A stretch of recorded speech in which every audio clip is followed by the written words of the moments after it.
Chaque fois que le chant commence, cette même sensation étrange me traverse, comme si quelque chose d'invisible s'approchait lentement de la maison.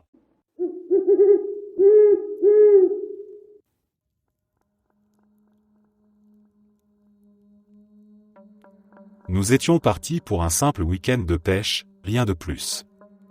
Mon copain, notre chien et moi avions décidé de découvrir un peu le Texas et nous étions tombés sur le parc national de Big Bend. C'était immense, sauvage, magnifique. On ne savait pas qu'il fallait réserver à l'avance pour camper, alors quand on est arrivé, tout était complet. On a fini par grimper sur une colline où les gens se rassemblent pour observer les étoiles, mais il n'y avait plus un seul espace libre. On a décidé de redescendre un peu, de trouver un coin isolé. On s'est garé en haut d'un sentier, loin du passage, pour dormir dans la voiture, histoire d'éviter les ours et de ne déranger personne. La nuit était calme, le ciel clair, on s'est préparé à dormir sans inquiétude particulière. Vers 3h30, on s'est réveillé presque en même temps. Pas un bruit, pas de lumière, juste cette impression étrange que quelque chose n'allait pas. Sans trop réfléchir, on s'est dit qu'on ferait mieux de reprendre la route et de rentrer à Austin. On a démarré doucement, les fenêtres ouvertes pour profiter de l'air frais et peut-être attraper un peu de réseau. Au bout de quelques minutes, à un croisement, un bruit sourd a claqué contre la carrosserie. Une ombre claire venait de percuter le côté de la voiture. C'était un lapin. Il s'était jeté contre nous à pleine vitesse. On a ralenti, incrédule, puis un second choc a résonné, 2 minutes plus tard. Un autre lapin, surgissant de nulle part, fonçant droit sur la voiture. Puis un troisième. Le silence après ça a été presque assourdissant. On s'est arrêté pour voir si le dernier animal était encore là. Le moteur ronronnait, le vent entrait par la fenêtre. Et c'est là qu'on l'a entendu. Une voix. Loin, mais distincte. Un cri déformé par l'écho, aidez-moi. On s'est regardé, sans un mot. Mon copain a murmuré qu'il fallait partir tout de suite. J'ai simplement dit, conduis. On n'a pas cherché à comprendre. La route s'étirait dans le noir, les phares accrochaient la poussière, et derrière nous, le désert redevenait muet.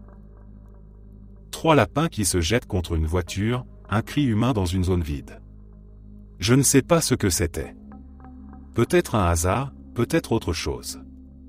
Mais je sais une chose, on a bien fait de ne pas s'arrêter.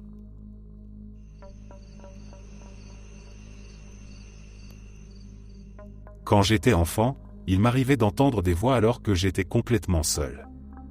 Pas une voix isolée, mais un brouhaha, comme si une pièce pleine de gens se trouvait tout autour de moi. J'en avais parlé à mon grand-père, mais il avait simplement haussé les épaules, me disant que j'avais dû rêver ou trop imaginer. J'ai fini par me convaincre que ce n'était rien. Des années plus tard, à 20 ans, j'étais en Irlande, dans le comté de Cork. J'y séjournais dans une vieille maison familiale qui servait aussi de petit lieu de musique et d'accueil. L'endroit avait plus de 3 siècles. Les planchers craquaient à chaque pas, les murs gardaient l'humidité et les portraits anciens semblaient vous suivre du regard. La famille qui y vivait était très attachée aux traditions et à la spiritualité. Chez eux, les histoires de présence, de voix et d'ancêtres étaient racontées sans gêne, presque avec tendresse. Un matin, après m'être lavé le visage à l'étage, je suis sorti de la salle de bain et j'ai vu un homme debout près de la rampe de l'escalier. Il me regardait droit dans les yeux, sans bouger. Il ne paraissait ni menaçant ni triste, juste présent. Je me suis figé, puis j'ai reculé brusquement dans la salle de bain, le cœur battant.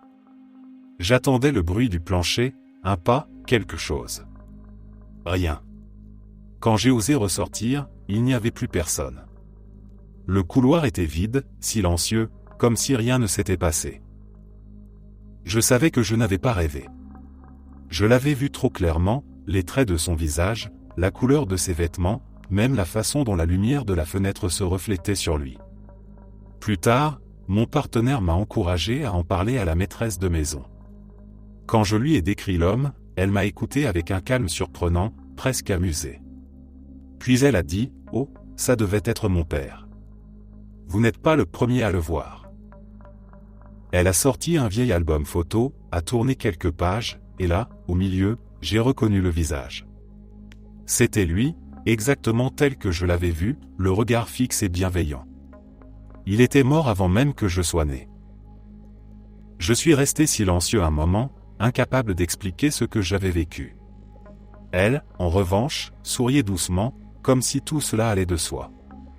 Elle disait que son père aimait toujours s'assurer que la maison restait vivante, qu'il ne partait jamais bien loin. Je me suis longtemps considéré comme quelqu'un de rationnel, de sceptique.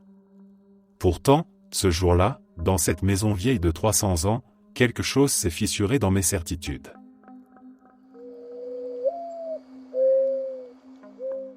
J'avais 13 ans, et cette nuit-là, je me souviens de chaque détail comme si c'était hier. En plein cœur des montagnes de Virginie occidentale, la nuit semblait plus épaisse qu'ailleurs, un noir profond que même les phares des 4 roues ne traversaient qu'à peine. On roulait depuis un moment sur une route de terre qui descendait vers la ville, quand on est arrivé au bout du chemin. Il y avait là une vieille maison isolée, avec un lampadaire unique suspendu au-dessus du chemin. Sa lumière jaune dessinait un cercle étroit autour de nous, tout le reste disparaissait dans l'obscurité. À côté de la maison se trouvait une sorte d'abri, peut-être un ancien hangar transformé en chenil. Les grilles luisaient faiblement sous la lueur du réverbère. Je regardais distraitement ce bâtiment quand quelque chose bougea. À moitié dissimulé derrière le coin du chenil, un petit nuage noir, dense et mouvant, semblait se détacher du mur. Il n'avait pas de forme nette, mais on distinguait un contour, une sorte de visage brouillé. Puis une main brumeuse s'est formée à sa surface, fine, longue, translucide. Elle s'est levée lentement, jusqu'à l'endroit où aurait dû se trouver sa bouche, et le geste était clair. Il m'a fait signe de me taire. Chute, sans son, juste ce mouvement fluide dans le noir. Puis, sans un souffle, la forme s'est dissipée, comme avalée par la nuit. Je n'ai pas cherché à comprendre. J'ai tourné la clé, et le moteur du 4 roues a rugi. En un instant, j'étais déjà sur le chemin du retour, la peur battant dans ma gorge. Je ne sais toujours pas ce que j'ai vu cette nuit-là. Une illusion? Un jeu d'ombre? Ou quelque chose qui n'appartient pas au monde qu'on connaît. Mais depuis ce soir, chaque fois que je passe sur une route de montagne plongée dans le noir, je ne peux m'empêcher de guetter du coin de l'œil, de peur de revoir cette chose m'imposer le silence.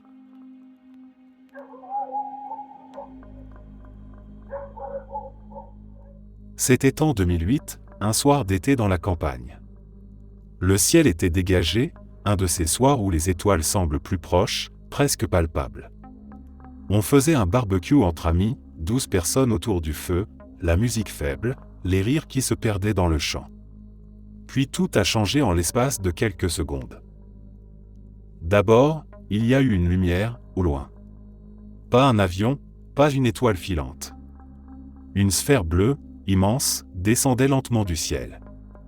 Elle n'émettait aucun bruit, juste cette lueur froide qui semblait absorber l'obscurité autour d'elle.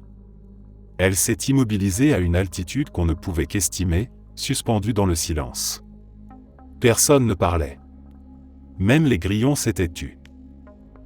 Pendant un instant, la lumière resta là, parfaitement stable. Puis, d'un seul coup, elle disparut dans un mouvement si rapide que nos yeux eurent du mal à suivre. Elle monta, verticale, jusqu'à s'effacer dans le noir du ciel. Il n'y eut ni explosion ni traînée, seulement ce vide soudain, comme si rien n'avait existé. On est resté là, figé, cherchant à comprendre ce qu'on venait de voir.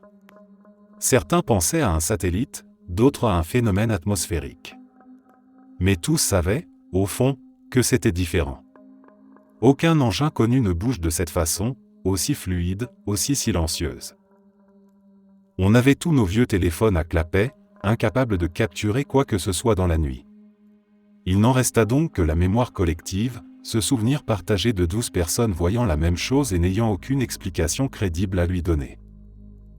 Certains penchent pour une technologie humaine, un prototype expérimental.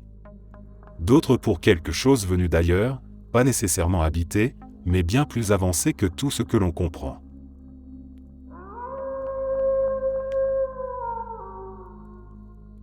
Ce jour-là, l'air dans la chambre d'hospice semblait suspendu.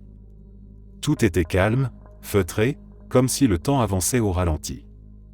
Mon beau-père, Bill, respirait difficilement, et je restais à ses côtés pendant que mon mari me parlait au téléphone.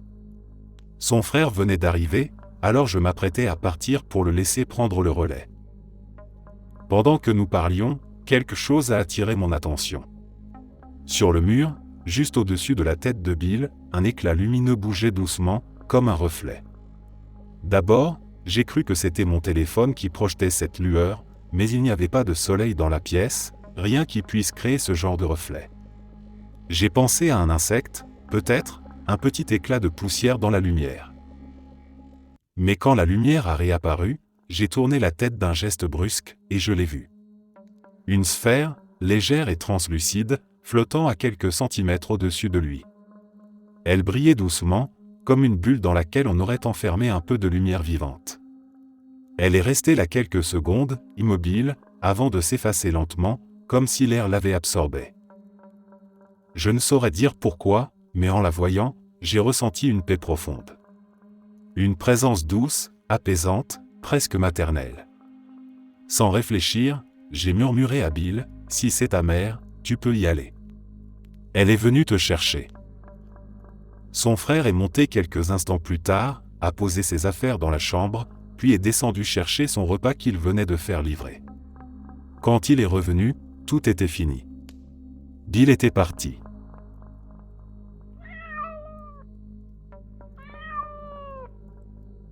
Il y a environ un mois, dans le nord du Connecticut, je faisais une randonnée sur l'Appalachian Trail. Ce n'est pas vraiment la région des Appalaches à proprement parler, mais ça reste le même type de sentier. Pendant la marche, j'ai commencé à entendre quelqu'un me murmurer à l'oreille, comme une chanson, mais si doucement que je ne distinguais aucun mot. Je devais sans cesse m'arrêter pour demander à mes amis randonneurs s'ils entendaient la même chose, mais personne ne percevait rien, alors que pour moi, c'était parfaitement audible, comme si la voix marchait avec moi. La première fois que j'ai vu une masse noire, j'avais 14 ans et mon frère 12. Nous étions dans la cuisine. Sur notre droite se trouvait un long couloir avec 2 chambres de chaque côté, tout au bout. Je m'étais penché dans le réfrigérateur, et du coin de l'œil, j'ai aperçu ce qui ressemblait à un homme traversant d'une chambre à l'autre en un seul grand pas. J'ai d'abord pensé que j'avais rêvé, mais mon petit frère a dit, « Tu as vu ça? Il y a quelqu'un ?» Nous avons vérifié les 2 chambres, mais elles étaient complètement vides. Aujourd'hui, je vis dans une maison encore plus ancienne, et ma première expérience ici s'est produite un matin, alors que j'étais assise près de la cheminée avec mon petit ami de l'époque. On buvait du café en bavardant tranquillement quand, au bout de la pièce, nous avons vu un homme vêtu d'un pantalon à taille haute et d'une chemise blanche marcher droit dans le mur, à l'endroit exact où commence l'escalier. On a découvert plus tard, en se renseignant sur l'histoire de la propriété, que la porte d'entrée d'origine se trouvait précisément là, au pied de cet escalier. Une autre fois, j'étais seul à l'étage quand j'ai entendu une femme fredonner doucement, comme si elle parlait tendrement à un bébé. Je me suis avancé de quelques pas, et dans le reflet d'une photo accrochée en bas de l'escalier, j'ai vu le salon. Mon chat était couché sur une chaise berçante, qui bougeait toute seule. La voix continuait, douce et apaisante. J'ai dévalé les escaliers, persuadé qu'une inconnue était entrée chez moi. Dès que j'ai posé le pied sur la dernière marche, le son s'est arrêté. Mais la chaise, elle, continuait de se balancer, et mon chat ronronnait paisiblement, comme si quelqu'un venait tout juste de le bercer pour l'endormir. J'ai vécu bien d'autres choses étranges dans cette maison, mais ces expériences-là sont celles qui me reviennent le plus souvent en tête.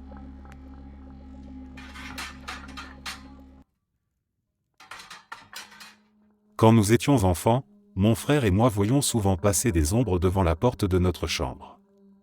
Pas des silhouettes précises, juste des mouvements rapides, sombres, à la limite du visible. Parfois, c'était une ombre qui filait le long du mur, parfois une présence fugace qu'on devinait à peine. Avec le temps, ces apparitions s'étaient espacées, jusqu'à ne devenir que de brefs éclats dans le coin de l'œil, le genre de choses qu'on préfère ignorer. Des années plus tard, chez mon frère, quelque chose de semblable s'est reproduit. Nous revenions d'une promenade en famille, et je devais vérifier un détail sur l'ordinateur de mon neveu. Il était éteint, posé sur le bureau, l'écran noir reflétant la pièce. Mes neveux étaient à côté de moi, curieux, pendant que je cherchais le bouton d'alimentation. C'est à ce moment-là que c'est arrivé. Devant le moniteur, une masse noire, comme une brume dense, s'est formée.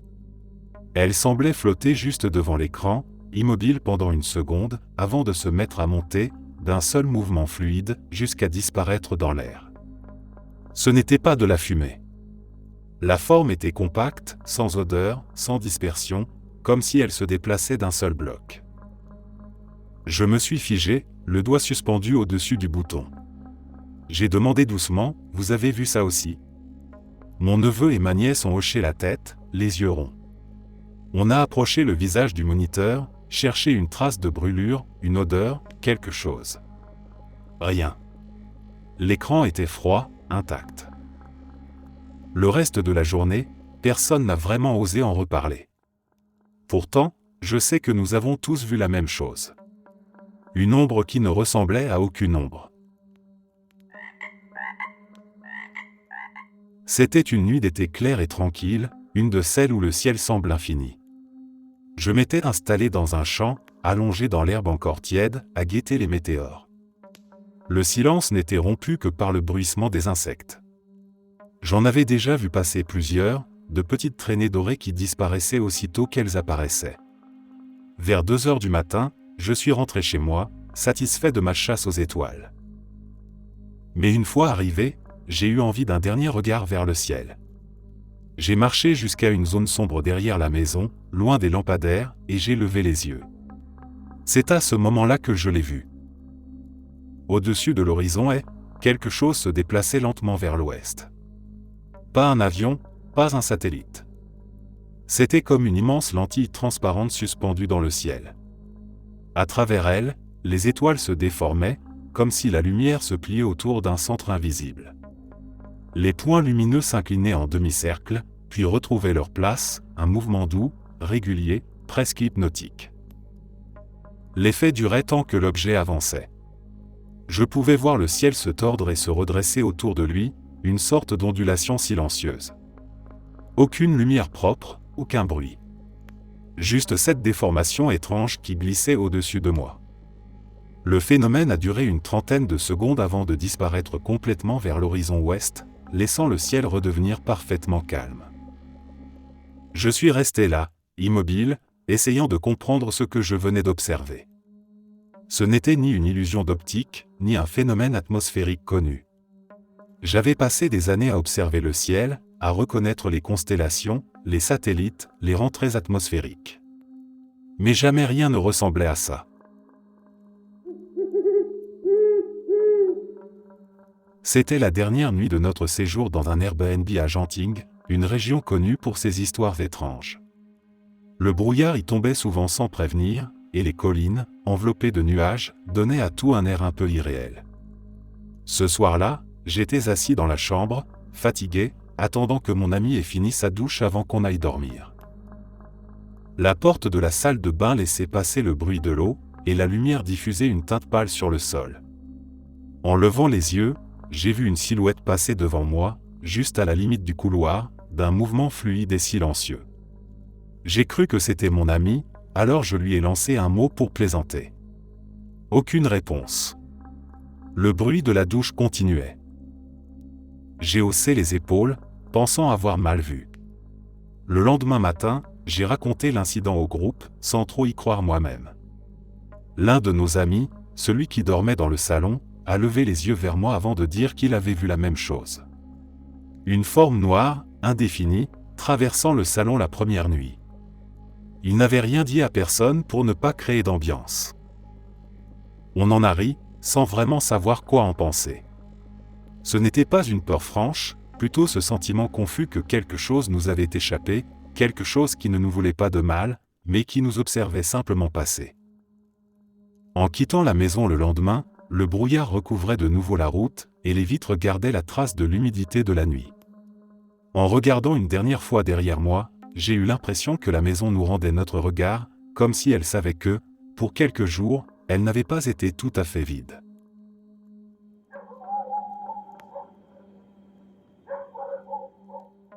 Je me suis réveillé en sursaut cette nuit, sans trop savoir pourquoi.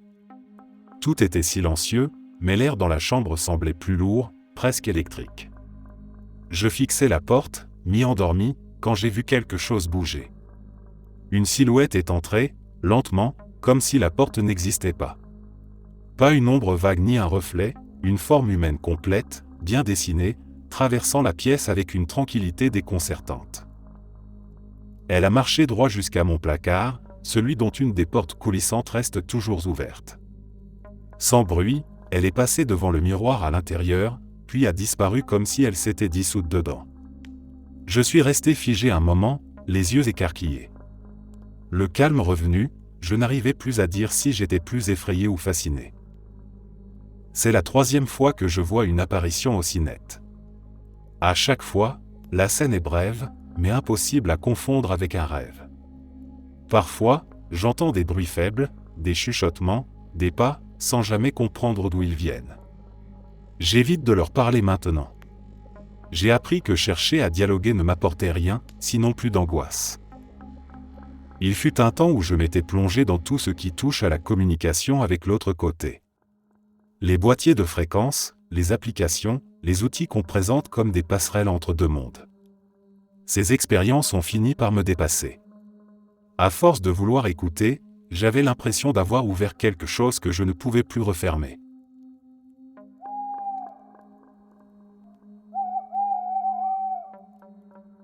L'appartement de ma mère avait toujours une atmosphère étrange, un calme trop pesant, comme si quelque chose d'invisible y vivait aussi.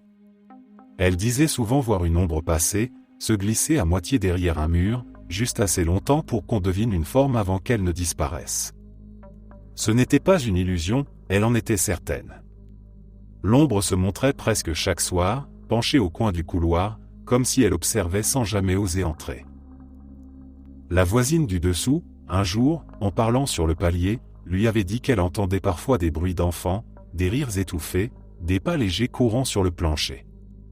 Mais ces sons n'apparaissaient que lorsque l'appartement était vide. Puis ce furent mes sœurs et moi. Une nuit, l'une d'elles s'est réveillée et a vu une silhouette d'homme debout au pied de son lit. Il ne bougeait pas, ne disait rien, juste là, fixe dans l'obscurité. Quand elle a allumé la lampe, il n'y avait plus rien. Un autre soir, j'ai été tiré de mon sommeil quand mes couvertures se sont arrachées d'un coup, comme tirées par une main invisible. Le silence qui a suivi était plus terrifiant que le geste lui-même. Mais le plus troublant est arrivé bien plus tard, quand je vivais encore avec celle qui est aujourd'hui ma femme. Une nuit, elle s'est réveillée brusquement et m'a demandé « Qu'est-ce que tu fais ?» En ouvrant les yeux, je l'ai vue assise, les yeux grands ouverts, fixant un point près du mur. Elle m'a juré qu'elle venait de me voir debout, tournée vers la cloison, immobile, comme si je contemplais quelque chose d'invisible. Pourtant, j'étais allongé à côté d'elle, profondément endormi. Le lendemain, on a essayé d'en rire, de dire que c'était un rêve. Mais la nuit suivante, j'ai entendu ma propre compagne m'appeler depuis le salon, sa voix claire, insistante. Je me suis tourné vers elle pour lui répondre, et elle dormait à côté de moi, paisiblement.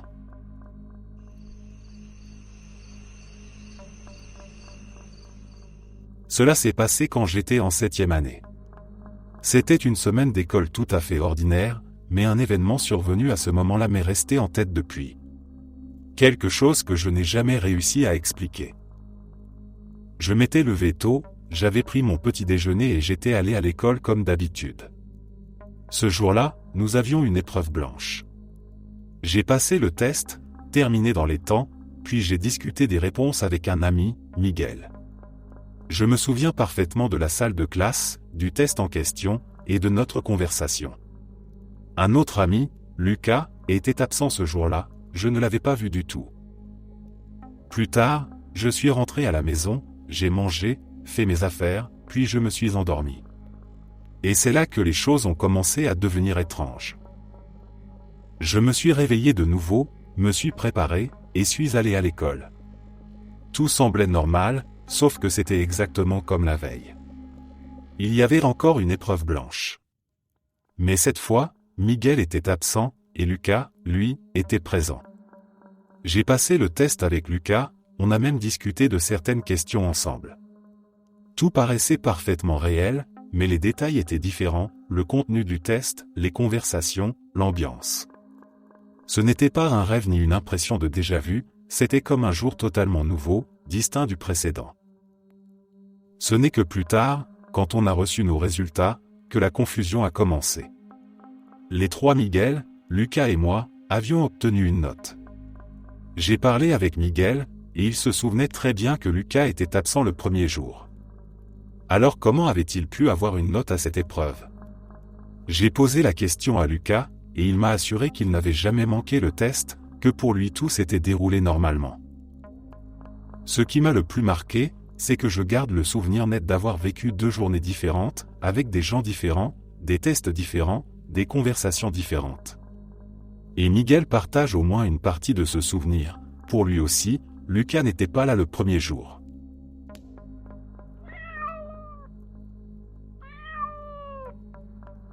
En 2015, je me préparais à sortir dans les bars chez ma meilleure amie d'enfance, qui habitait toujours dans sa maison d'enfance, juste 2 portes plus loin de celle où j'avais grandi. Ma sœur venait tout juste de revenir vivre dans notre ancienne maison après un divorce. Ce soir-là, elle avait trouvé une babysitter pour garder ses enfants et sortir avec nous pour la première fois depuis longtemps. Pendant qu'on se maquillait et qu'on se préparait, on a entendu le bruit d'un hélicoptère qui volait très bas. Au début, on n'y a pas trop prêté attention, mais le bruit ne s'arrêtait pas. Il restait là, comme s'il faisait du surplace. On a fini par sortir voir ce qui se passait, en se disant que c'était peut-être un incendie. C'était en août, en Californie, donc c'était plausible, et franchement inquiétant. Ma meilleure amie et sa mère sont sorties avec nous. On s'est avancé dans leur jardin, et là on a vu un hélicoptère militaire, avec un projecteur braqué vers le sol, qui semblait chercher quelque chose. On scrutait le ciel quand soudain, on a aperçu une énorme boule lumineuse orange, qui bougeait de manière complètement erratique, comme si elle dansait dans les airs. La mère de mon ami s'est mise à pleurer et à prier en espagnol. Moi, j'ai couru jusqu'à la maison de mon père. Ma sœur est sortie à son tour et elle l'a vu aussi.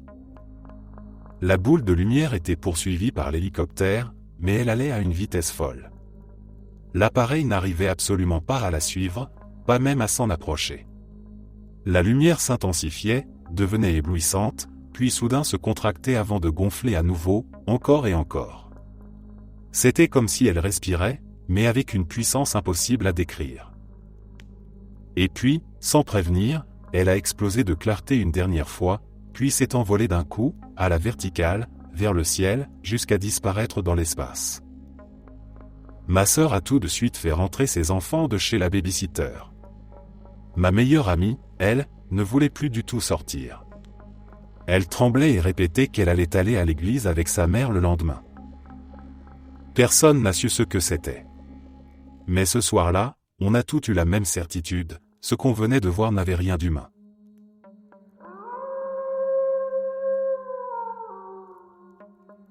Quand j'étais au lycée, j'ai fait un rêve dont je me souviens encore avec une précision étrange. J'étais au parc avec des amis, tout semblait normal. On parlait, on riait, quand soudain, leurs visages ont changé. Ils me regardaient comme s'ils venaient de voir quelque chose d'impossible. Puis, d'un coup, j'ai senti mon corps se soulever. Je flottais à environ 1,50 m du sol, incapable de bouger, comme si une force invisible m'arrachait au monde. Une peur immense m'a traversé, une sensation d'impuissance totale. Je me suis réveillé d'un coup, haletant. Mais au lieu d'être dans mon lit, j'étais allongé par terre. Mes jambes étaient tendues et croisées, mes bras coincés derrière mon dos comme si on m'avait attaché. Le drap flottait encore dans l'air au-dessus de moi, retombant lentement, comme s'il venait juste d'être soulevé. J'ai mis un moment à comprendre ce que je voyais. Tout était silencieux, pas de courant d'air, pas de signe que j'ai pu tomber du lit. Juste cette impression d'avoir été déplacé, ou projeté hors de mon sommeil par quelque chose d'incompréhensible. Pendant longtemps, je me suis demandé si c'était du somnambulisme, un rêve lucide trop intense ou autre chose que je ne pouvais pas expliquer.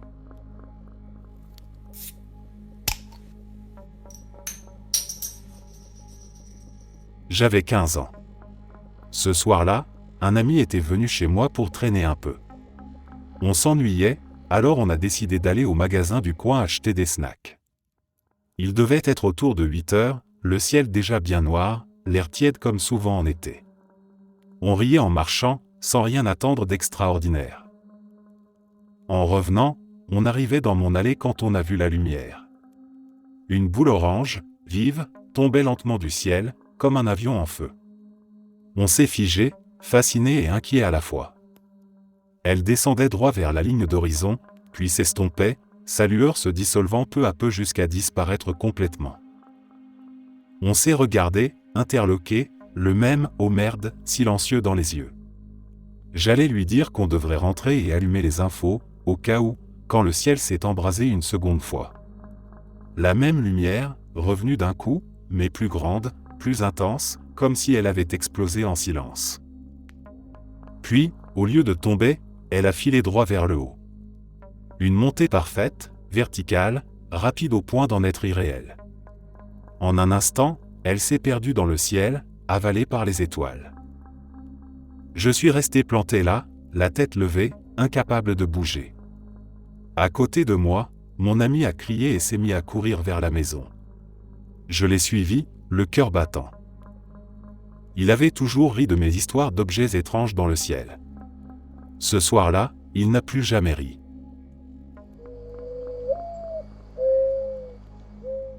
C'était la veille de la fête des mères, une période toujours un peu lourde à la maison. Pour ma femme, ce moment de l'année rassemble 3 dates difficiles, l'anniversaire de sa mère, celui de sa disparition et cette journée qui lui rappelle chaque année son absence. Cette nuit-là, elle était déjà couchée. J'étais resté dans le salon, la télévision allumée, à essayer de tuer le silence. Quand je suis monté, j'ai tout de suite senti que quelque chose avait changé dans la chambre. L'air paraissait différent, presque vibrant. J'ai levé les yeux vers le lit et j'ai vu une silhouette, pas solide, mais bien visible, un contour bleu-vert lumineux qui se déplaçait lentement le long du matelas. La forme marchait du pied du lit jusqu'à la tête, se penchait doucement vers ma femme, puis se redressait et traversait le mur. Cela s'est reproduit plusieurs fois, toujours avec la même fluidité, la même tranquillité, avant que la lumière ne s'éteigne peu à peu, comme une flamme qui s'efface. Je suis resté un moment immobile, incapable de comprendre ce que je venais de voir. Puis, sans réfléchir, je me suis glissé dans le lit, encore figé dans une sorte de torpeur.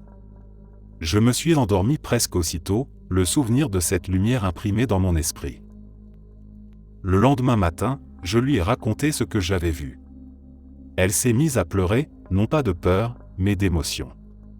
Elle m'a expliqué qu'elle avait rêvé de sa mère cette nuit-là, qu'elle l'avait vu venir s'asseoir à côté d'elle, lui parler doucement, comme avant.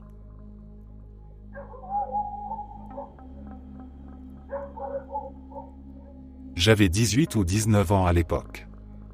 Depuis quelque temps, plusieurs personnes disaient avoir vu un homme très grand rôder autour de notre maison, toujours vêtu d'un costume brun.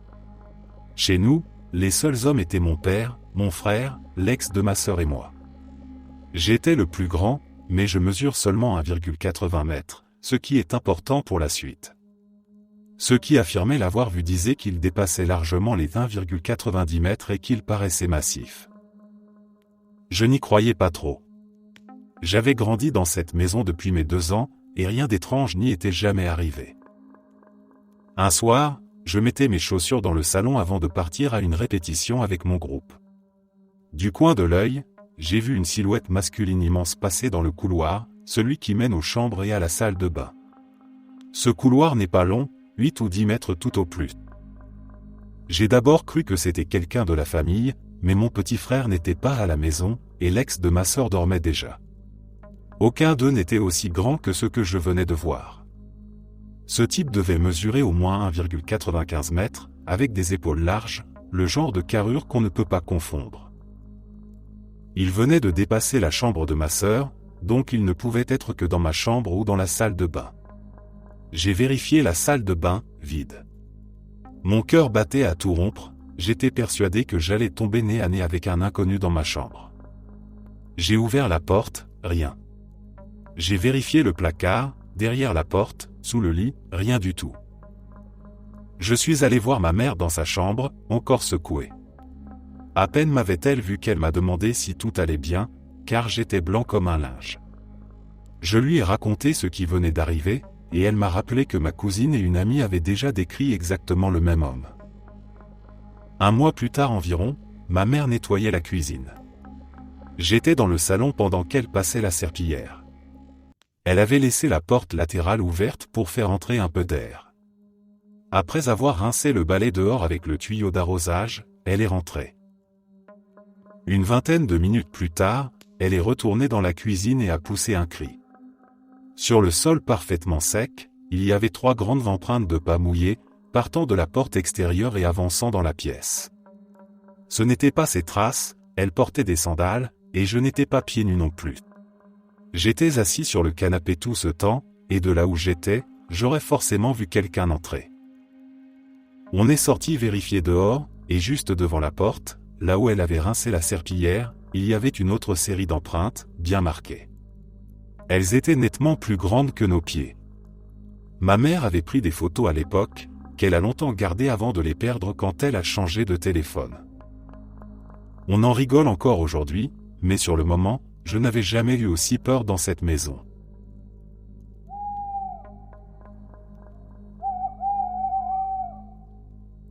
Il s'est passé beaucoup de choses étranges chez moi sur une période d'environ 3 ans. Les phénomènes ont fini par s'arrêter, tout est redevenu normal pendant encore 3 ans. Puis, il y a 4 ans, quand mes 2 vieux chiens sont morts de vieillesse et que j'ai adopté un chiot, les choses ont recommencé. Un soir, je rentre du travail et je reçois une notification de Google Photos avec des images de mes anciens chiens. Je laisse sortir mon chiot, je m'assois sur le canapé et je regarde le diaporama que Google avait assemblé. La nostalgie me gagne, je repense à mes 2 compagnons disparus, mais au bout de 10 minutes, je me lève pour préparer le dîner et je passe à autre chose. Plus tard dans la soirée, je suis de retour sur le canapé, mon chiot à côté de moi, quand soudain un de ses jouets roule tout seul depuis sous le canapé. Je le regarde quelques secondes, un peu perplexe, avant de hausser les épaules et de reprendre mon émission. Quelques heures plus tard, le chiot dort sur le sol et j'entends un bruit de jouet qui couine, venant de ma chambre au bout du couloir. Ce n'était pas n'importe quel bruit, c'était le son précis du jouet préféré de mon ancien chien, une oie en peluche qu'il transportait partout. Je me lève, je vais voir dans la chambre, je fouille partout sans rien trouver. Finalement, je retourne m'asseoir et j'essaie d'oublier ça. Vers minuit, le chiot dormait dans son panier, au bout du couloir, et j'ai décidé d'aller me coucher. J'éteins la télé et j'attends quelques minutes pour que mes yeux s'habituent à l'obscurité. C'est à ce moment-là que, du coin de l'œil, j'ai vu un éclat de lumière blanche derrière le canapé. Je tourne la tête, et là, je distingue 3 ou 4 petites boules lumineuses jaunes, flottant au-dessus de la table basse, à l'autre extrémité du canapé. Elles n'ont duré que quelques secondes avant de se disperser en éclats, comme des mini-feux d'artifice. À ce moment-là, je me dis franchement, qu'est-ce qui est en train de se passer ici ? Mes yeux s'étant maintenant habitués à la pénombre, je scrute la pièce. Je distingue la lampe, la boîte sur la table, tout semble normal. Puis je regarde derrière le canapé, vers le mur, et je remarque que je ne vois pas la fenêtre. L'endroit est beaucoup trop sombre, comme si quelque chose bloquait la lumière. En suivant cette zone d'ombre du regard, je réalise peu à peu que cette obscurité a une forme humaine. Quelqu'un, ou quelque chose, se tenait debout, à environ 1 mètre derrière mon canapé. Je reste figé, les yeux fixés sur cette silhouette, essayant de comprendre si je rêve. Finalement, je tends la main pour toucher, et à ce moment précis, la silhouette tourne à gauche, se penche légèrement, puis dévale les escaliers en courant. J'ai aussitôt allumé toutes les lumières et vérifié chaque recoin de la maison, sans rien trouver. J'étais encore sous le choc. Je n'avais jamais rien vu de tel, ni même cru aux histoires d'ombres humaines. Mon ex, qui avait vécu ici une dizaine d'années plus tôt, m'avait pourtant souvent dit que la maison était hantée, qu'elle voyait une ombre se déplacer à toute vitesse dans les couloirs. À l'époque, je pensais qu'elle exagérait.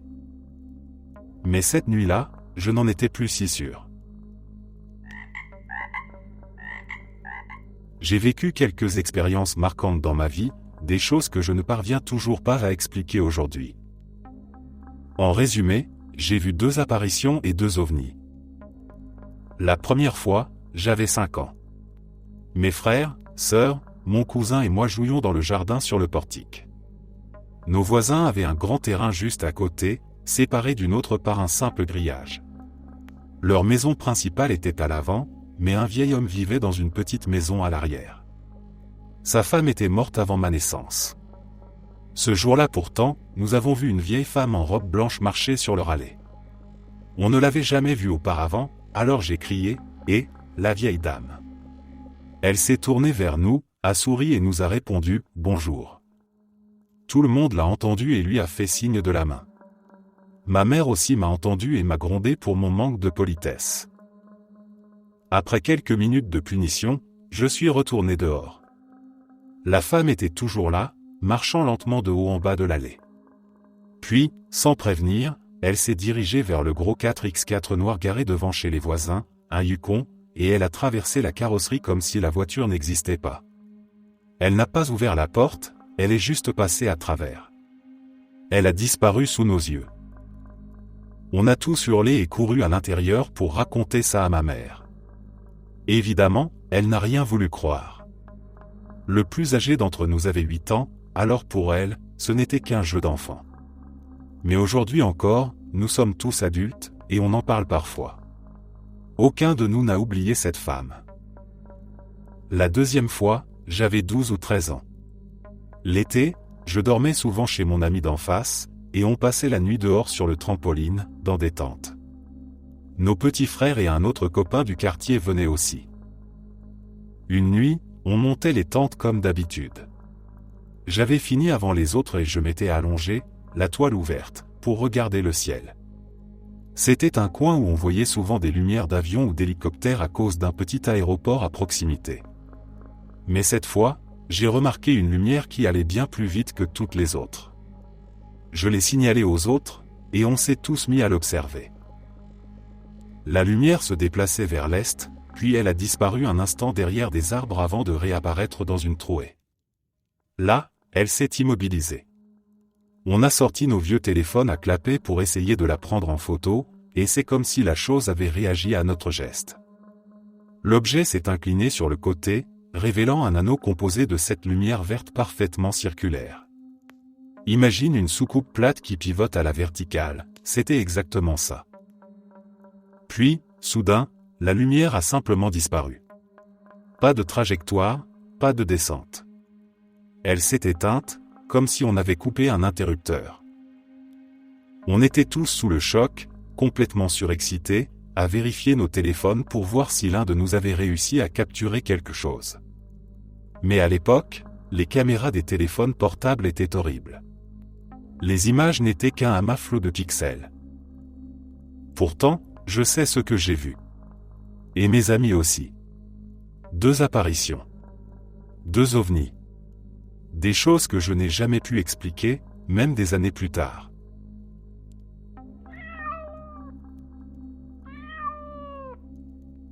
Au début des années 2000, 3 amis et moi avions trouvé une maison à louer qui semblait être une aubaine, 4 chambres, 2 salles de bain et demi, dans un quartier tranquille, pour $500 par mois. Le genre d'offre qui paraît trop belle pour être vraie. On n'a pas réfléchi longtemps avant de signer. Les premières semaines, tout semblait normal. La maison était un peu ancienne, avec ce léger parfum de bois et de poussière qui donne du charme aux vieilles constructions. Puis, les choses ont commencé à se produire. La première fois, j'étais seul et je faisais une sieste dans ma chambre. En me réveillant, j'ai ouvert les yeux sur une sorte de brouillard suspendu juste au-dessus de moi. Ce n'était pas de la lumière, pas non plus une ombre. Plutôt une forme mouvante, comme un voile noir flottant lentement dans l'air. Elle s'est dissipée en quelques secondes, mais la sensation d'être observé est restée longtemps. Quelques jours plus tard, une lampe à commande tactile, posée dans le salon, s'est mise à changer d'intensité toute seule. Au début, on a cru à un faux contact. Puis, elle s'est rallumée et éteinte plusieurs fois d'affilée, alors que personne ne la touchait. La 3e fois, nous étions 3 dans le salon, un samedi matin. On entendait clairement des bruits de pas, juste au-dessus, dans la chambre de notre colocataire. Des allées et venues, des objets qu'on semblait déplacer, des chocs légers contre le sol. On riait, en se moquant de lui, persuadé qu'il rangeait enfin son bazar. Cela dura une bonne demi-heure. Jusqu'à ce qu'on entende la porte d'entrée s'ouvrir. Notre colocataire est entré, les bras chargés de sacs de courses. Il revenait du supermarché. Personne n'a rien dit pendant un moment. Le silence dans la pièce était lourd. Puis, on s'est tous mis à parler en même temps, nerveusement, chacun racontant ce qu'il avait vu ou entendu ces dernières semaines. Ce jour-là, on a compris que nous vivions tous des expériences séparées, étranges, mais reliées par le même lieu. La maison n'avait rien d'effrayant en apparence. Mais à partir de ce moment-là, elle n'a plus jamais semblé vide, même quand personne n'y était.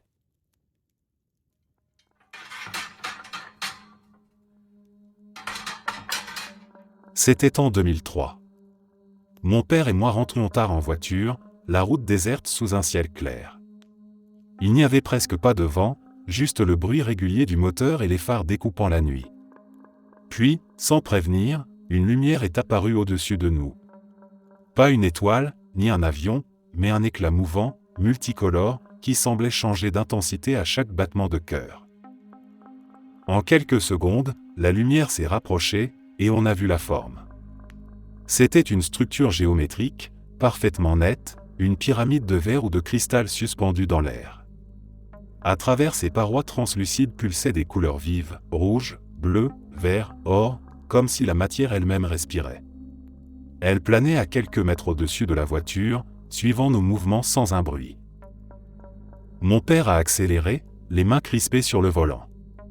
L'objet bougeait avec une aisance impossible, glissant dans toutes les directions, parfois sur le côté, parfois vers l'avant, puis revenant se placer juste au-dessus de nous. Aucune vibration, aucun souffle d'air. Rien que cette présence lumineuse, trop proche, trop silencieuse. Pendant un moment, le monde entier semblait réduit à cette route et à cette lumière. Puis, d'un mouvement si rapide qu'on aurait dit une illusion, la chose est montée droit dans le ciel.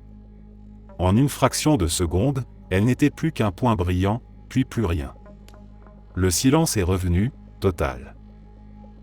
Quand on est rentré à la maison, ma mère nous a accueillis avec un sourire inquiet. Elle a ri en disant qu'on avait dû voir une projection, un hologramme, un phénomène quelconque. Mon père n'a rien répondu. Il s'est assis, les yeux perdus, et a simplement murmuré qu'il avait cru que nous allions mourir ce soir-là.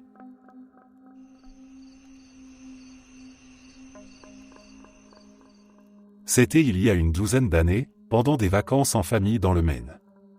On avait loué une petite maison au bord de l'océan, avec une vue magnifique sur une anse parsemée de petites îles. Dans le jardin, 2 grands fauteuils Adirondack faisaient face à la mer, là où la lumière du soir se posait toujours un peu plus longtemps. On partageait le séjour avec une autre famille amie, et ce jour-là, ma sœur, leur fille et moi étions au rez-de-chaussée, plongés dans une partie de Mario Kart Wii.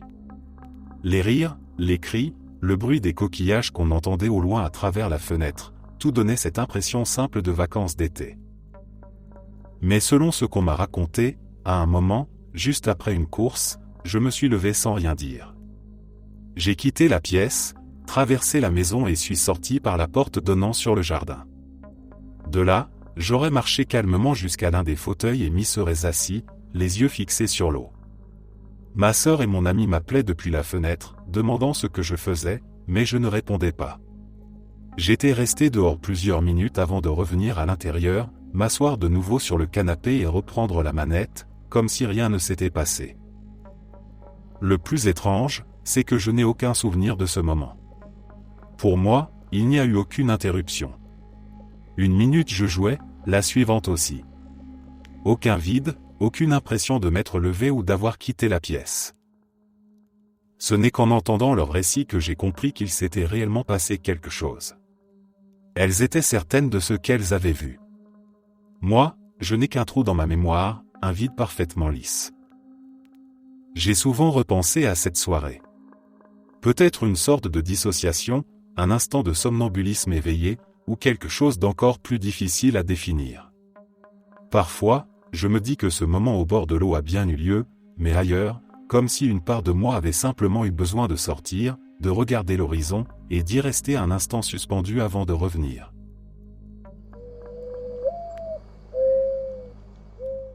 Chaque nuit après 10 heures, j'ai cette impression étrange qu'une présence traverse le salon et le couloir derrière moi. Parfois, j'ai même la sensation que quelqu'un court vers la cuisine. J'entends de petits coups discrets, sans que rien ne tombe ou ne bouge, juste ce sentiment très clair de pas qui s'approche. Plus la présence semble se rapprocher, plus les frissons dans mon dos deviennent intenses. Et ce n'est pas mon imagination, un côté de la maison est toujours glacial, justement celui où je ressens ces choses le plus fortement. Ce phénomène ne se produit que quand je dors dans le salon. Quand je dors dans ma chambre, je n'ai pas ces sensations dans la pièce, mais je perçois quelqu'un qui passe devant ma porte, comme s'il faisait des allers-retours dans le couloir. J'essaie de ne pas trop y penser. On m'a souvent dit que c'était sûrement mon anxiété, que je me sentais simplement nerveux d'être seul la nuit. Sauf que cela n'est jamais arrivé ailleurs, ni dans mon ancien appartement, ni dans la maison où j'ai grandi. Tout a commencé ici, dès mon emménagement. Quelques mois plus tard, alors que je passais devant le mur du salon, j'ai entendu un murmure à mon oreille gauche. Une voix d'homme, basse, qui m'a dit distinctement « Sors d'ici ». Mon corps s'est figé. J'ai eu l'impression que tout l'air quittait mes poumons. Je suis resté planté là, incapable de bouger, à attendre que la voix revienne. Mais plus rien. Juste le battement de mon cœur dans mes oreilles et un silence complet. J'étais seul. Les fenêtres étaient fermées, aucun bruit ne venait de dehors. Et puis il y a mon chat. Parfois, il fixe un point vide dans le salon, les yeux grands ouverts, comme s'il suivait du regard quelqu'un que je ne peux pas voir. Il regarde en haut, en bas, puis se met à miauler doucement avant de filer dans une autre pièce. Ce genre de moment me glace le sang. J'étais sceptique avant d'emménager ici. Je ne croyais pas à ce genre d'histoire. Mais après ce que j'ai vécu, je ne sais plus quoi penser. Je ne dis pas que c'est forcément surnaturel, ni que tout cela est rationnel. Mais je sais ce que j'ai ressenti, je sais ce que j'ai entendu, et je sais que je ne suis pas fou.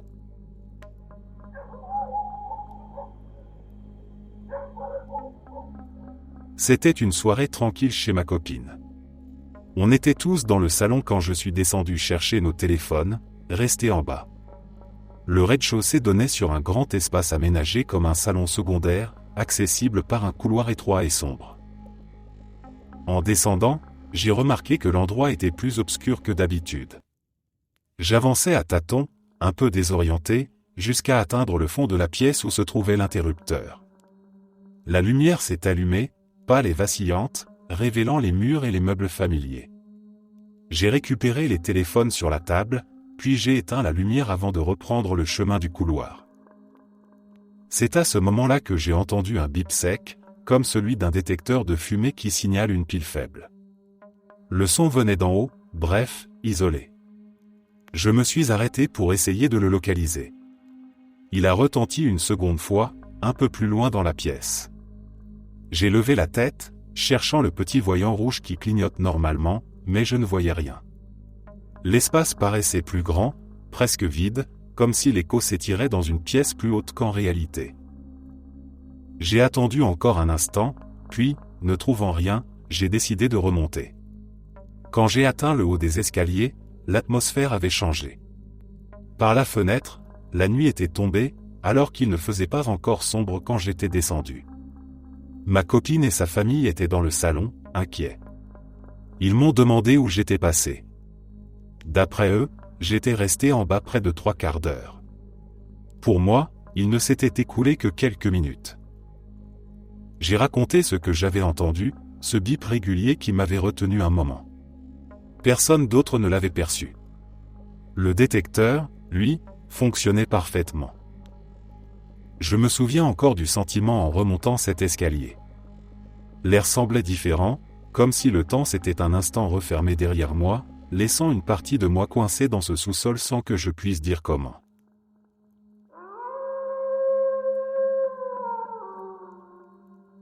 Un été, lors d'un voyage en camping au pied d'une montagne du Colorado, il s'est passé quelque chose d'inexplicable.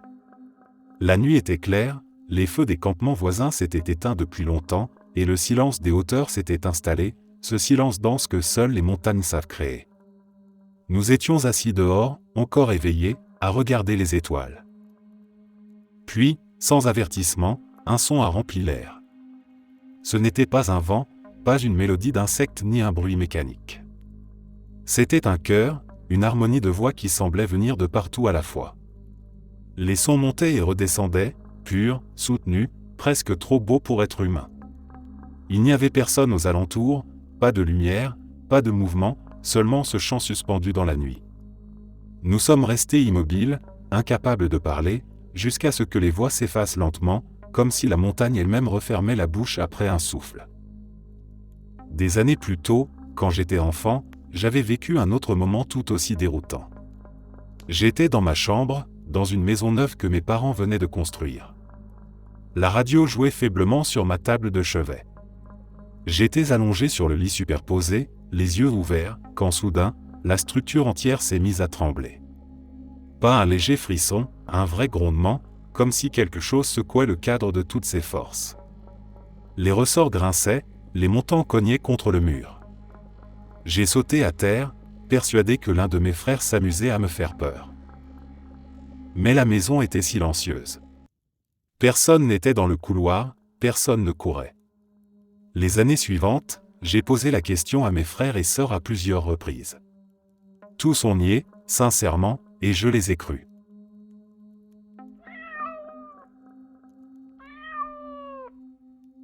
J'étais très jeune, à un âge où les souvenirs se mêlent encore aux rêves. Nous étions en vacances, toute la famille réunie dans une petite chambre de motel au bord de la route. La climatisation ronronnait, les lumières de la ville filtraient à travers les rideaux, et le silence de la nuit paraissait plus lourd qu'à la maison. Je me suis réveillé sans raison apparente. Mes yeux se sont habitués à l'obscurité, et c'est alors que je l'ai vue. Au pied du lit, une femme se tenait là, immobile, me regardant. Sa silhouette avait quelque chose d'humain, mais son contour tremblait légèrement, comme une image brouillée ou un reflet sur l'eau. Ses traits étaient clairs, pourtant impossibles à décrire avec précision. Ce n'était pas une présence solide, plutôt une impression suspendue dans l'air, à la fois proche et lointaine. Je n'ai pas crié. J'avais peur, mais une peur calme, presque muette. Je savais que ce n'était pas quelqu'un de réel, et en même temps, je sentais qu'elle ne me voulait aucun mal.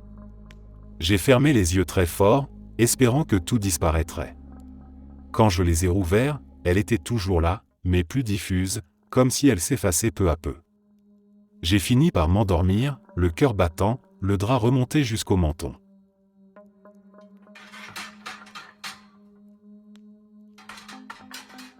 Sarepta Springs, Arkansas. À l'époque, mes amis et moi avions cette habitude un peu stupide, on partait chasser les fantômes. Rien de sérieux, juste des adolescents en quête de sensations fortes. Un jour, je suis tombé sur Internet sur un endroit soi-disant hanté, appelé Sarepta Springs. J'ai imprimé les directions sur MapQuest, et nous y sommes allés, entre amis et cousins. L'endroit se trouvait au bord d'une grande route, sur un minuscule chemin de terre presque invisible. Il fallait vraiment le connaître pour le repérer.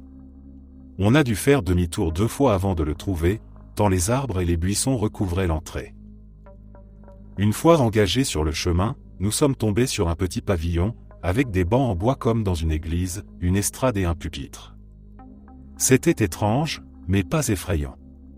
On riait, on se taquinait, on essayait de se faire peur sans trop y croire.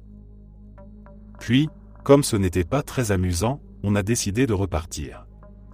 C'est là qu'on a remarqué, un peu plus loin, un petit cimetière clôturé, qu'on n'avait même pas vu en arrivant. Il n'y avait que quelques tombes, avec des dates allant de la fin des années 1800 au début des années 1900. Bien sûr, on a voulu jeter un œil. On a lu les noms sur les pierres tombales, pris quelques photos, puis on a commencé à revenir vers la voiture. Et là, je te jure sur tout ce que j'ai, le silence total a été brisé par un cri de bébé. Pas un gémissement, pas un bruit confus. Un vrai cri de nourrisson, fort, clair, résonnant dans la nuit. On s'est figé, les yeux grands ouverts. Personne ne disait rien, chacun scrutant les autres, comme pour vérifier qu'on entendait bien la même chose. Puis, sans un mot, on a tous couru jusqu'à la voiture. On s'est jeté à l'intérieur, et là, la voiture ne démarrait pas. La batterie semblait morte. Quand je tournais la clé, j'entendais juste un cliquetis. Le moteur refusait de se lancer. Le poste radio, lui, fonctionnait encore. J'ai mis la musique à fond pour couvrir les pleurs, qui continuaient, venant du noir. On attendait, paniqué, incapable de parler. J'ai réessayé de tourner la clé, encore et encore. Rien. Puis, au bout d'un moment, le moteur a rugi, enfin. Je n'ai jamais conduit aussi vite de ma vie. Tout ça, je te le promets, c'est vraiment passé. Sarepta Springs, Arkansas.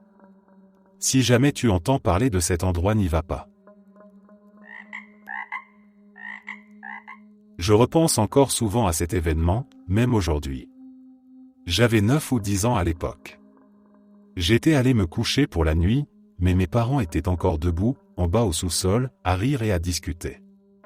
Je pouvais les entendre depuis ma chambre.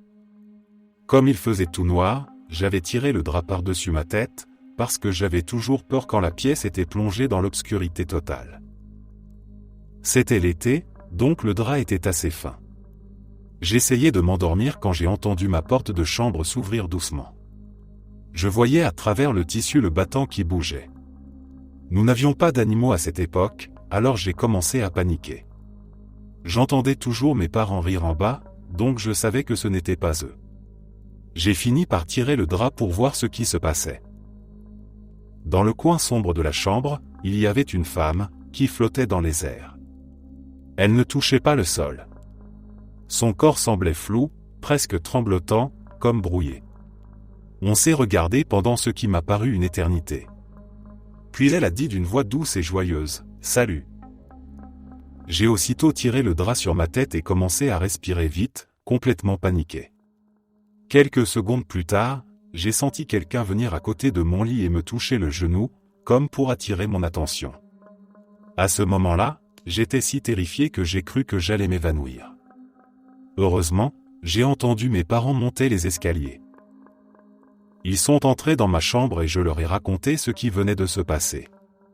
Ils ont tout de suite été inquiets et ont commencé à prier et à chasser la présence, car ils sont très croyants. Cette nuit-là, ils ont dormi avec moi dans mon lit. Mais au milieu de la nuit, j'ai senti à nouveau quelque chose. Je me suis réveillé brièvement et j'ai senti ma main prise entre deux autres mains, comme si quelqu'un la tenait doucement. J'ai tiré ma main d'un coup et regardé autour de moi. Mes parents dormaient profondément. Je ne l'ai jamais revu après cette nuit-là. Même aujourd'hui, rien que d'écrire ces mots me fait encore monter l'angoisse. C'était une expérience à la fois terrifiante et inexplicable. Quand j'avais 6 ans, ma grand-mère paternelle est morte. À cet âge, je ne comprenais pas vraiment ce qu'était la mort, seulement que quelqu'un qu'on aime disparaît. Pourtant, peu de temps après, j'ai commencé à lui parler. Chaque matin, je me réveillais et racontais à ma mère ce que ma grand-mère et moi nous étions dit pendant la nuit.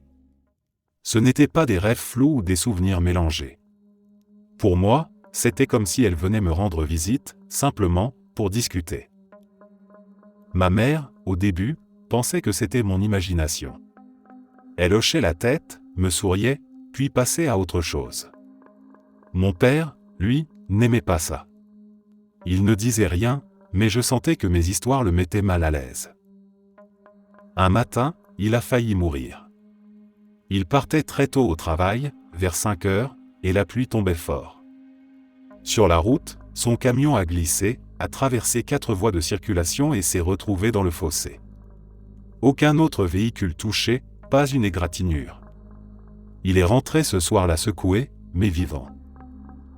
Le lendemain, au petit déjeuner, j'ai dit à ma mère, « Mamie m'a dit que papa allait bien. » Elle était avec lui dans sa voiture. Ma mère s'est figée. Elle n'avait rien dit devant moi à propos de l'accident. Quand elle l'a raconté à mon père, il s'est contenté de répondre d'une voix nerveuse, « Il faut qu'elle arrête avec ça. Ça me fait peur. » Alors j'ai continué à lui parler, mais en silence. Je ne racontais plus rien à personne. Pendant des années, nos conversations ont continué. Elle me demandait comment allait la famille, me racontait des choses simples, comme si elle était juste partie vivre ailleurs.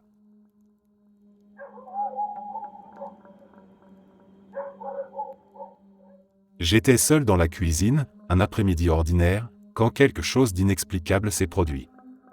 Le silence de la pièce était total, juste le bruit régulier de l'horloge et le léger souffle du réfrigérateur. J'étais debout près de la table, quand soudain, une pluie d'étincelles est tombée du plafond. Elle descendait doucement, comme de minuscules filaments lumineux, dorés et vibrants. Elle tombait tout autour de moi, se reflétant sur la surface de la table, sur la vaisselle, sur mes bras. Par réflexe, j'ai levé les mains. Les étincelles rebondissaient sur ma peau, sans chaleur, sans douleur, comme si elles n'étaient qu'une illusion solide, une lumière tangible. Pendant quelques secondes, la cuisine entière semblait baignée dans cette lueur mouvante. Puis tout s'est arrêté d'un coup. Le silence est revenu, plus lourd encore qu'avant. Il n'y avait aucune trace sur la table, ni brûlure, ni odeur de fumée. Rien qui prouve que quoi que ce soit venait de se passer. Je suis resté là un moment, à regarder le plafond, cherchant une explication rationnelle. Aucun câble, aucune lumière, aucun appareil n'avait pu produire ça. C'était comme si le monde s'était brièvement ouvert, laissant passer quelque chose d'incompréhensible avant de se refermer.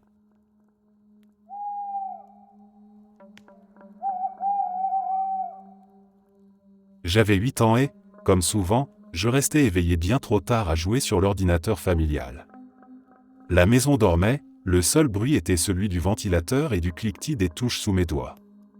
Il devait être 2 ou 3 heures du matin, ce moment où le silence devient presque vivant.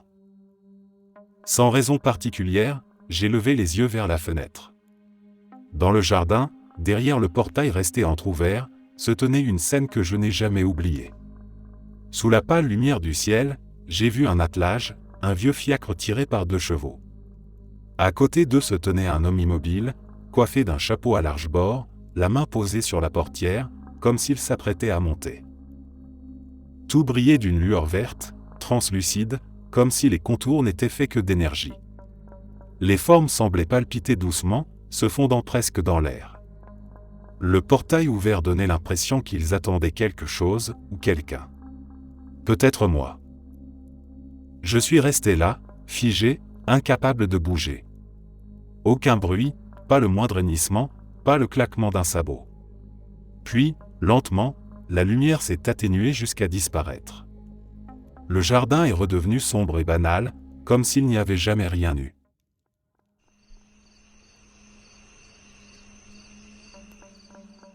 La première fois que c'est arrivé, ce n'était pas volontaire. J'étais allongé, entre le sommeil et l'éveil, dans cet état flottant où le corps semble lourd et l'esprit, léger. Puis, sans comprendre comment, j'ai eu la sensation de quitter ce poids, de glisser hors de moi-même. Tout était silencieux, le monde semblait à la fois proche et très loin. C'est alors que je l'ai vu. Une silhouette lumineuse, d'un blanc si pur qu'il ne faisait pas mal aux yeux. La peur m'a traversé d'abord, une peur instinctive, celle qu'on ressent face à quelque chose qu'on ne comprend pas. Mais peu à peu, cette peur s'est apaisée, remplacée par une étrange sérénité. La forme s'est précisée, une femme, vêtue d'une longue robe blanche, les cheveux aussi pâles que sa peau. Elle ne marchait pas, elle glissait dans l'espace, sans bruit, sans ombre. Quand elle s'est approchée, je pouvais sentir une présence douce, presque bienveillante. Elle s'est penchée vers moi et a murmuré quelque chose à mon oreille. Je ne comprenais pas les mots, c'était une langue inconnue, mais le ton avait quelque chose d'apaisant et d'attirant, comme une invitation. J'ai commencé à la suivre, sans y penser, porté par ce calme étrange. Plus je m'éloignais, plus une sensation grandissait au creux de mon ventre. Une certitude, lourde et irréfutable, si je continuais, je ne reviendrais pas. Comme si une ligne invisible séparait encore ma conscience de mon corps, et que je m'en éloignais dangereusement. Alors j'ai lutté, comme on remonte d'une eau trop profonde. Le monde s'est contracté, et soudain j'étais de nouveau dans mon corps, le souffle court, le cœur battant.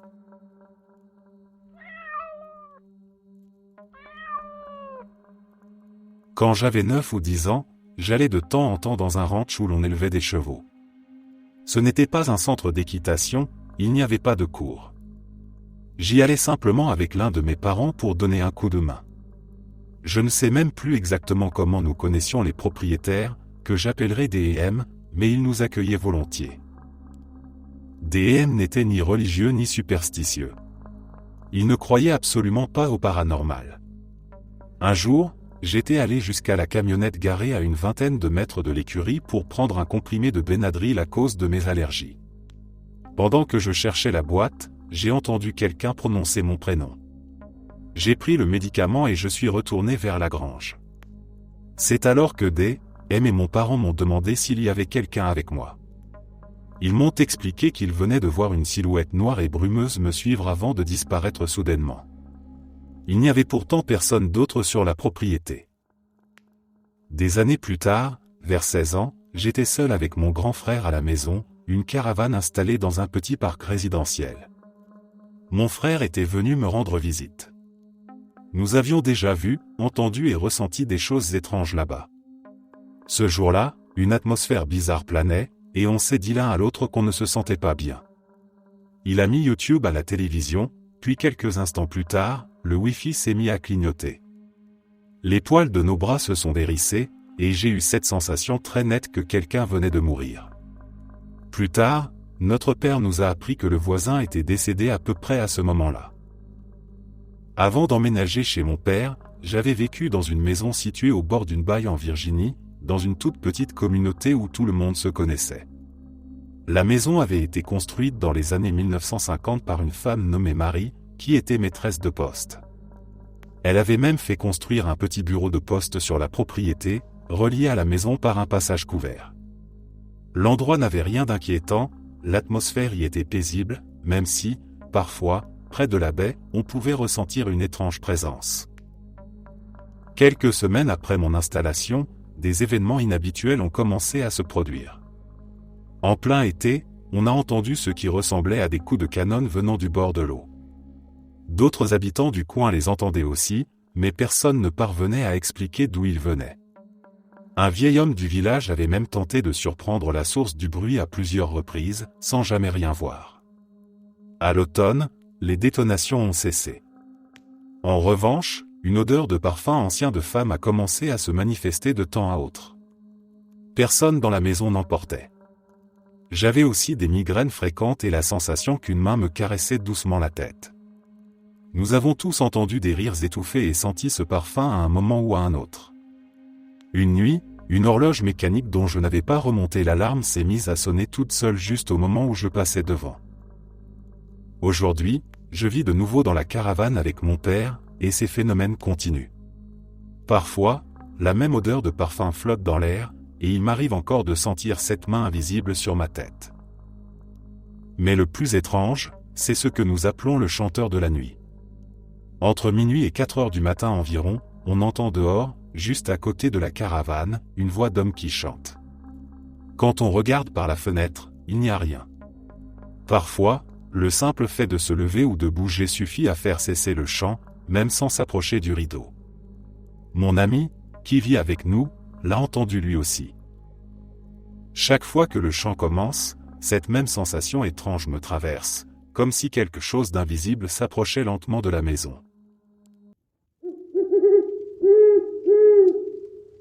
Merci d'être resté jusqu'à la fin. N'oubliez pas d'aimer la vidéo, de vous abonner et de partager vos propres histoires en commentaire. On se retrouve demain à la même heure devant ce feu.